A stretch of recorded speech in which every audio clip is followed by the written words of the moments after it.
Ադրբեջանի պաշտպանության նախարարության հաղորդագրությունը թեիփր մարտի 31-ին ժամը 17-ից մինչև ապրիլի 1-ը ժամը 4:45 ընկած ժամանակահատվածում Հայաստանի զինված ուժերի ստորաբաժանումները կրակ են բացել սահմանակոտու արևելյան եւ հարավ-արևելյան հատվածներում տեղակայված ադրբեջանական դիրքերի ուղղությամբ չի համապատասխանում իրականությանը։ Հիշեցնենք, որ Հայաստանի վարչապետի աշխատակազմն առաջարկել է հրադադարի ռեժիմի խախտման դեպքերի եւ կամ այդ մասին տեղեկությունների հետաքննության Հայաստան-Ադրբեջան համատեղ մեխանիզմ ստեղծել, ինչին մինչև օրս Ադրբեջանը չի արձագանքել։ Հայաստանի Հանրապետության պաշտպանության նախարարությունը վերահաստատում է, որ վարչապետի աշխատակազմի դիրքորոշումը համապատասխան պատրաստ է հետաքննել Ադրբեջանի ՊՆ հաղորդագրությունը հիմնավորող փաստերը, դրանք Հայաստանին փոխանցելու պարագայում։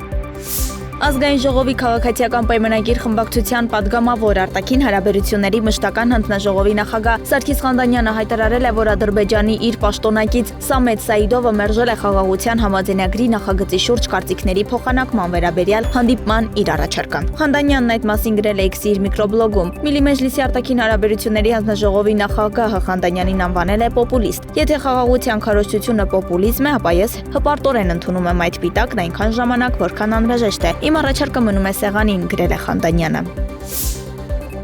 Բաքվում Գերմանիայի դեսպանը կանչվել է Ադրբեջանի արտաքին գործերի նախարարություն հանդիպման ընթացքում խիստ բողոք է արտահայտվել Գերմանիայի նախագահ Ֆրանկ-Վալտեր Շտայնմայերի սոցցանցային էջում արված հրապարակման կապակցությամբ։ Նրան խիստ բողոքի նոտ են հայտնել Գերմանիայի նախագահի կողմից սոցցանցերում Լեռնային Ղարաբաղի դրոշի հրապարակման առնչությամբ հայտնել է Ադրբեջանի ԱԳՆ-ն։ Նշվում է, որ դեսպանի ուշադրությանն է ներկայացվել, որ տարածաշրջան կատարած այցի ժամանակ այդ նրանց բնորոշմամբ բացահայտ քաղաքական սադրանքն անընդունելի է եւ գերմանական կողմը պետք է հրապարակային ներողություն խնդրի հրապարակման համար։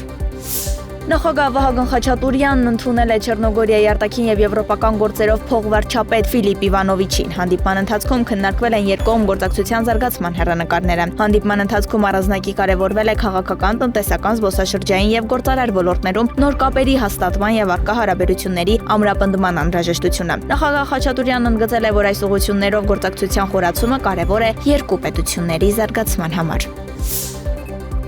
Նախագահ Վահագն Խաչատուրյանը պաշտոնական այցով Հայաստանում գտնվող Գերմանիայի նախագահ Ֆրանկ-Վալտեր Շտայնմայերի եւ վերջինիս տիկնոջ հետ այցելել է Թումո ստեղծարար տեխնոլոգիաների կենտրոն։ Նշվում է, որ երկու նախագահները շրջել են կենտրոնում, ծանոթացել իրականացվող ծրագրերին եւ զրուցել աշակերտների հետ։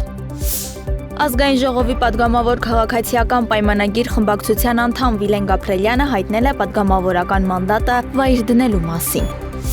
Ազգային ժողովի նախագահ Ալեն Սիմոնյանը կարգադրություն է ստորագրել Վիետնամի Սոցիալիստական Հանրապետության ազգային ժողովի նախագահի գլխավորած պատվիրակության ընդունելությունը կազմակերպելու վերաբերյալ։ Վիետնամի խորհրդարանի նախագահ Չան Թան Մանի գլխավորած պատվիրակությունը Հայաստան կայցելի 2025 թվականի ապրիլի 1-ից 5-ը։ Սա կլինի Վիետնամի խորհրդարանի ղեկավարի մակարդակով առաջին այցը Հայաստան երկու երկրների միջև 1992 թվականին դիվանագիտական հարաբերություններից հետո։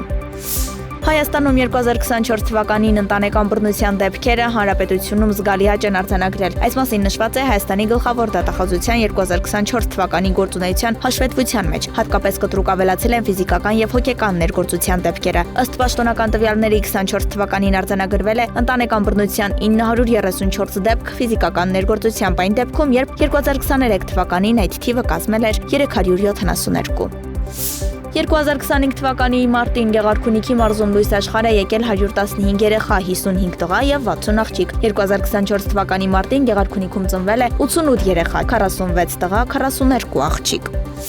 Թեհրանն իրեն իրավունք է վերապահում արագ եւ կոշտ պատասխան տալ Իրանի դեմ ԱՄՆ-ի կամ Իսրայելի ցանկացած ագրեսիայի, այս մասին հայտարարել է ՄԱԿ-ում Իրանի մշտական ներկայացուցիչ Ամիր Սաիդ Իրավանին մարտի 31-ին ՄԱԿ-ի անվտանգության խորհրդի հղած նամակում։ ՄԱԿ-ում Իրանի մշտական ներկայացուցիչը նաեւ անվտանգության խորհրդին կոչ է արել դատապարտել Թեհրանի հասցեին ԱՄՆ նախագահ Դոնալդ Թրամփի սպառնալիքները որպես միջազգային իրավունքի խախտում։ Գերմանիայի արտաքին գործերի նախարար Անալենա Բերբոքը հայտարարված այցով ժամանել է Կիև որպես աջակցություն հայտնի Ուկրաինային։ Ըստ Բերբոքի Գերմանիայի հաջորդ կառավարությունը նույնպես կշարունակի աջակցել Ուկրաինային։ Իսրայելական ուժերը հարձակում են իրականացրել Լիբանանի մայրաքաղաք Բեյրութի հարավային արվարձանի վրա թիրախավորելով բնակելի շենքի վերին հարկերը։ Ագրեսիայի հետևանքով զոհվել է 3 մարդ, այդ թվում 1 կին, եւս 7 մարդ վիրավորվել է, որոնցից 2-ի վիճակը ծայրահեղ ծանր է։ Մալազիայում գազատար է պայթել առնվազն 25 մարդ տուժել այրվածքներից եւ շմոլ գազի թունավորումից։ Կրակի բարձրությունը եղել է 500 մետր։ Մի քանի տներ հրդեհվել են, ներսում գտնվել են ընտանիքներ, նրանց վերաբերյալ տեղեկություններ չկան։ Իշխանությունները տարհանում են բոլոր բնակիչներին մոտակա շրջաններից, իսկ հրդեհը կշարունակվի այնքան ժամանակ, քանի դեռ խողովակում մնացած գազը չի սպառվել։ Ամերիկյան SpaceX ընկերությունը, որը պատկանում է միլիարդատեր Իլոն Մասկին, ուղեծիր է դուրս բերել Crew Dragon տիեզերանավը տիեզերական զբոսաշրջիկներով։ Առաքելության անձնակազմն առաջին անգամ կթռչի երկրի բևեռների վրայով 425-ից 450 կիլոմետր բարձրության վրա։ Առաքելությունը կտևի 3-ից 5 օր։